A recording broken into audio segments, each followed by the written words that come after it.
صل على سيدنا ومولانا محمد وعلى سيدنا علي وسيدتنا فاطمة وسيدتنا زينب وسيدنا حسن وسيدنا حسين.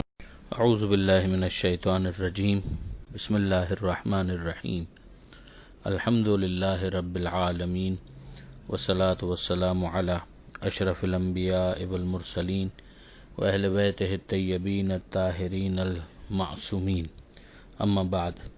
سورہ براءت آیت نمبر 94 سے آیت نمبر 94 سے 99. یہیں سے 11ویں پارے کا آغاز بھی ہو رہا ہے. یعتذرون الیکم اذا رجعتم الیہم. وہ عذر خواہی کریں گے تم سے جب تم لوگ ان کی طرف واپس آؤ گے.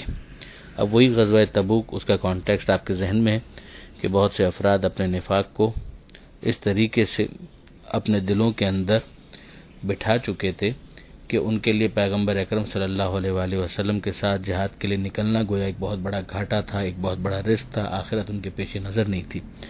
اب جب یہ ایکسپوز ہو گئے تو ان کے لیے معاملہ یہ بنا کہ جب پیغمبر اکرم اور مسلمان جب واپس آئیں گے تو یہ لوگ کیا کریں گے. ظاہر ہے کہ یہ لوگ وہاں پر آئیں گے تو چاہیں گے کہ ان لوگوں سے صرف نظر کیا جائے، انہیں کسی طرح سے پینلائز نہ کیا جائے.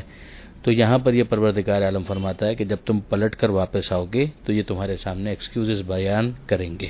قل، اے حبیب کہہ دیجئے، لا تعتذروا، کہ تم عذر خواہی نہ کرو، اپنے ایکسکیوزز، اپنی معذرتیں نہ کرو. لن نؤمن لکم، ہم تم پر یقین نہیں کریں گے. قد نبأنا اللہ من اخبارکم، تمہارے حالات کی اطلاع ہمیں اللہ نے دے دی ہے. وَسَيَرَى اللَّهُ عَمَلَكُمْ وَرَسُولُهُ، اور عنقریب اللہ اور اس کا پیغمبر تمہارے اعمال کو دیکھے گا، یعنی تمہیں آبزرو کرے گا، تمہیں آبزرویشن پہ رکھا جائے گا. ثُمَّ تُرَدُّونَ إِلَى عَالِمِ الْغَيْبِ وَالشَّهَادَةِ، پھر تمہیں پلٹایا جائے گا اس کی بارگاہ میں جو غیب کو بھی جانتا ہے اور شہود کو بھی جانتا ہے. یعنی جو انسانوں کے لیے غیب ہے اس کو بھی وہ جانتا ہے، اور جو انسانوں کے لیے شہود ہے اس کو بھی جانتا ہے.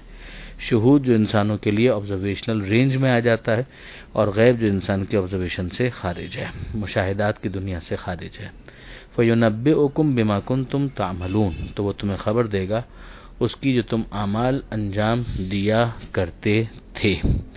سَيَحْلِفُونَ بِاللَّهِ لَكُمْ، یا ان قریب قسمیں کھائیں گے تمہارے سامنے، اللہ کی قسمیں کھائیں گے. اذا انقلبتم، جب تم لوگ پلٹو گے، الیہم، ان کی طرف، یعنی جب واپس پلٹو گے. تو ایک تو یہ معذرتیں کریں گے جن کی باتیں پیچھے ہو چکی، اور ایک یہ کہ یہ قسمیں تک کھائیں گے. اور ان کا مقصد کیا ہوگا وہ یہاں پر آ رہا ہے کہ لتعرضوا عنہم، تاکہ تم ان سے بے اعتنائی برتو، بے اعتنائی اختیار کرو، یعنی اگنور کر دو ان لوگوں کو. فاعرضوا عنہم، تو پروردگار بھی یہی فرماتا ہے کہ ٹھیک ہے ان سے بے اعتنائی کرو. انہم رجسن، یہ لوگ نجاست ہیں، یہ سراپا خباثت ہیں. ومأواہم جہنم، اور ان کا ٹھکانہ جہنم ہے. جزاء بما کانوا یکسبون، یہ سزا ہے ان کے کرتوتوں کی جو وہ کمایا کرتے تھے. یحلفون لکم، یہ قسمیں کھائیں گے تمہارے سامنے، لترضوا عنہم، تاکہ تم کو خوش کریں اور راضی کریں. فإن ترضوا عنہم، تو اگر تم راضی ہو بھی جاؤ، فإن اللہ لا یرضى عن القوم الفاسقین، تو اللہ فاسقوں سے راضی ہونے والا نہیں ہے. جو بد اعمال ہیں، بد کردار ہیں، اللہ پھر ان سے راضی ہونے والا نہیں ہے. بہرحال توبہ کا معاملہ الگ ہے، مگر یہ بات یہ ہو رہی ہے کہ اگر کوئی توبہ نہیں کرنا چاہتا تو اس طرح کی جھوٹی قسمیں کھا کر عام مسلمانوں میں سے کسی کو اگر وہ غلط فہمی میں مبتلا کر دے کہ گویا یہ تبدیل ہو گئے، کیا فرق پڑتا ہے. اللہ تو وہ ہے کہ جو انسان کے رگے جاں سے زیادہ قریب ہے، شہرک سے زیادہ قریب ہے، دل میں آنے والے خیال سے بھی واقف ہے. تو پروردگار کو تو کوئی ڈیسیو نہیں کر سکتا. تو وہ اعلان کیا جا رہا ہے کہ فإن اللہ لا یرضى عن القوم الفاسقین، کہ خدا بد اعمال لوگوں سے کبھی بھی خوش ہونے والا نہیں ہے. اب آگے جو آیت آ رہی ہے، آیت نمبر 97، اس میں ایک مرتبہ پھر ہم دیکھتے ہیں کہ اعراب کا ذکر آیا ہے اور ان کو کمپیئر کیا گیا ہے. فرماتا ہے پروردگار کہ الاعراب، اعراب یعنی صحرائی عرب، جو شہر میں نہیں رہتے، شہر سے باہر رہتے ہیں. اور ان کے بارے میں بدو جن کو کہا جائے گا کہ الاعراب اشد کفرا و نفاقا، کہ صحرائی عرب یہ کفر اور نفاق میں بہت سخت ہوتے ہیں، وہ اجدر اللہ یعلموا حدود ما انزل اللہ علی رسولہ، اور زیادہ امکان ہوتا ہے اس کا کہ وہ نا واقف ہوں ان احکام کے حدود اور قواعد سے جو اللہ نے اپنے پیغمبر پر اتارے ہیں۔ یہ کوئی قاعدہ یا اصول نہیں ہے، مگر طبیعی طور پر ہوتا یہی ہے کہ اگر کوئی شہر کے اندر ہے تو ظاہر ہے کہ تمدن سے زیادہ واقف ہوگا، اور اگر کوئی شہر کی زندگی سے دور ہے تو پھر وہ آئسولیشن میں چلا جاتا ہے، اور ایز اے ریزلٹ اسے دنیا کی خبر نہیں ہوتی، تو جو لیٹسٹ ڈیولپمنٹس ہو رہی تھی ان کا بھی نہیں پتہ چلتا۔ اب اگر پیغمبر اکرم پر کوئی وحی نازل ہو رہی ہے تو ان افراد کو کیسے پتہ چلے گا؟ لیٹ ہی پتہ چلے گا کہ جو مرکز کے اندر موجود نہیں ہے۔ یہ تو ان کی بھی بہت بڑی بدبختی ہوگی کہ جو مرکز میں رہتے ہوئے بھی ان تعلیمات سے محروم ہو جائیں اور جاہل کے جاہل رہ جائیں اور اپنا تزکیہ نہ کر پائیں، لیکن وہ افراد کے جو مرکز سے دور ہیں پھر ظاہر ہے کہ ان تک انفارمیشن بھی لیٹ پہنچے گی، اور پھر اس کے بعد بہت سی وہ چیزیں کہ جو اس طرح تہذیب اور تمدن کے ذریعے سے انسان سیکھتا ہے اس میں بھی وہ پیچھے رہ جاتے ہیں۔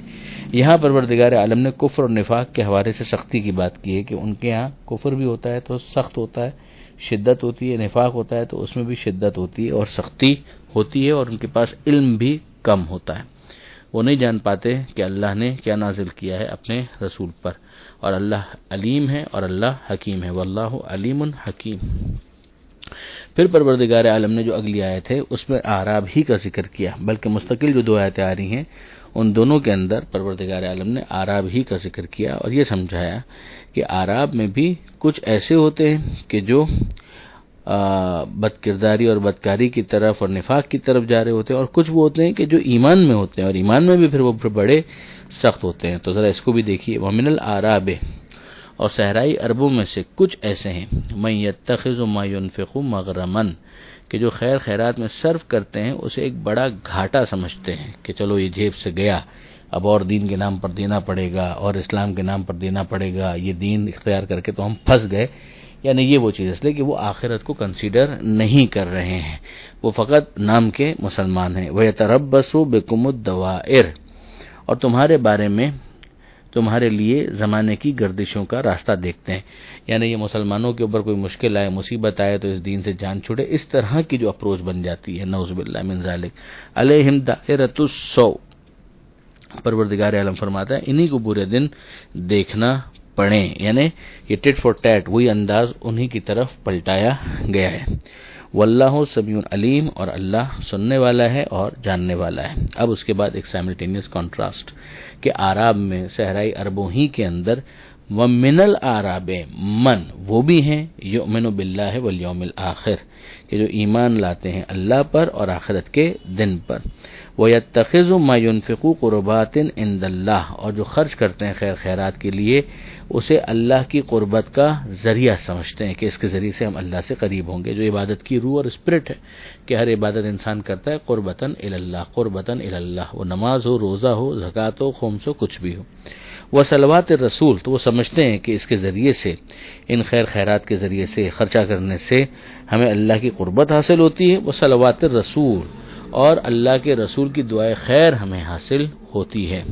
الا انہا قربۃ لہم، اسے بارگاہ الہی میں تقرب، اور بلا شبہ وہ ان کے لیے تقرب کا سبب ہوگا، یعنی ایک تو ان کی یہ امید پروردگار عالم کا اس کے بعد تبصرہ کہ ہاں بے شک ایسا ہی ہوگا، انہا قربۃ لہم سیدخلہم اللہ فی رحمتہ، اللہ ان قریب انہیں اپنی رحمت میں داخل کر لے گا۔ ان اللہ غفور الرحیم، یقیناً اللہ غفور ہے اور رحیم ہے، یعنی مغفرت کرنے والا ہے اور رحم کرنے والا ہے۔ تو یہاں سے ہمارے سامنے آ گیا کہ ایسا نہیں ہے کہ اگر کوئی گاؤں میں رہنے والا ہے تو وہ لازمی طور پر کوئی کافر ہی ہوگا یا منافق ہی ہوگا، ہاں ان کے اندر اس طرح کے افراد بھی پائے جاتے ہیں اور دوسری طرح کے افراد بھی پائے جاتے ہیں۔